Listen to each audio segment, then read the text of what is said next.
Bonjour à tous et bienvenue sur la chaîne YouTube de la Pause Concours. Je suis Delphine Vallée, attachée principale d'administration en disponibilité de la fonction publique d'État depuis bientôt 6 ans, où je vous accompagne dans la préparation de vos concours et examens professionnels.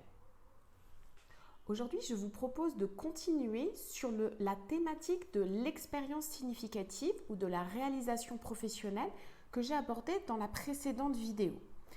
Alors, la semaine dernière, on a vu comment on pouvait choisir cette expérience significative ou cette réalisation professionnelle marquante. Maintenant, je voudrais mettre le focus sur la manière dont vous allez raconter, expliquer ce que vous avez fait dans ce cadre. Pourquoi ? Parce que trop souvent, j'observe dans les dossiers de RAEP que vous ne placez pas le focus sur vous, sur vos actions, sur ce que vous avez proposé, sur ce que vous avez fait, sur ce à quoi vous avez participé. Vous placez le focus sur le projet. Comme si, je dis souvent, c'était le projet qui passait le Principalat ou qui passait l'examen professionnel. Ce n'est pas le projet que le jury est en train d'évaluer, c'est vous. Et c'est la manière dont vous avez proposé des choses, mis en place des choses, contribué à la mise en place des choses. Donc ça veut dire qu'en termes de rédaction, le jeu doit être prégnant. Peut-être 2/3 de vos propos vont commencer par « j'ai proposé à ma hiérarchie telle déclinaison du projet, telle feuille de route ou telle action prioritaire. Après avoir obtenu l'accord de ma hiérarchie, j'ai participé aux travaux ou à la mise en place de dispositifs dans le cadre de groupes de travail. Ou bien j'ai moi-même décliné cette feuille de route. Ou bien j'ai observé la manière dont les différents groupes experts allaient s'approprier le sujet et moi j'étais là en appui méthodologique.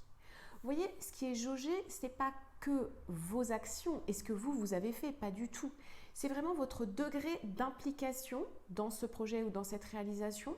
C'est votre degré presque aussi de compréhension de ce qui se joue dans l'ensemble du projet.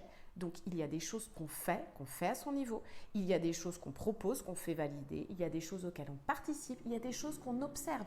Et tout ça, c'est très bien et tout ça, c'est recevable.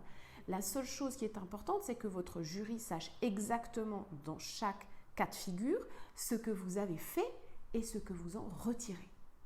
Donc, j'en arrive au deuxième point. Manière de rédiger ça. Parce qu'il faut quand même que ce soit un peu structuré, sinon on ne vous suit plus, on ne comprend pas trop. Alors, certains dossiers vont vous préciser dans la consigne ce qu'ils attendent. Et ça, c'est très pratique, c'est très utile, donc vous allez suivre cette consigne. Pour les dossiers qui ne le font pas, qui ne précisent pas cette consigne, moi, je vous invite à l'appliquer quand même. Je vais vous la donner là, je vous invite à suivre ces étapes-là. Ça vous permettra de préciser et de décrire clairement une réalisation professionnelle, une action significative marquante, une conduite de projet, ça marchera dans tous les coups. Vous allez commencer finalement par introduire vos propos, donc le contexte de quoi vous parlez, quel projet, quelle action, quelle réalisation, dans quel contexte est-ce qu'il s'inscrit. Ensuite, vous allez parler des actions menées, des actions que vous avez réalisées. Puis, vous allez expliquer au jury la méthodologie suivie pour mettre en place ces différentes actions. Alors, parfois, les choses sont entremêlées. On n'est pas obligé de faire action réalisée, méthodologie. Il se peut que la méthodologie et les actions soient dans le même bloc.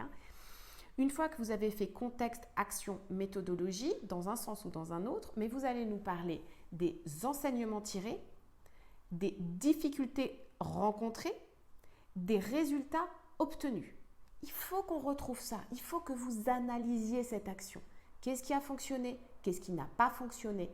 Qu'est-ce que j'en retiens? Quel bilan je tire de cette conduite de projet, de cette réalisation marquante? Et même au-delà de ça, quel enseignement j'en tire pour moi en tant que professionnel, en tant que compétence que j'ai développée aujourd'hui, en tant qu'aptitude que j'aurai demain? Et si vous pouviez reboucler avec les attendus, les compétences et les aptitudes du corps ou du cadre d'emploi que vous souhaitez intégrer, ce serait parfait.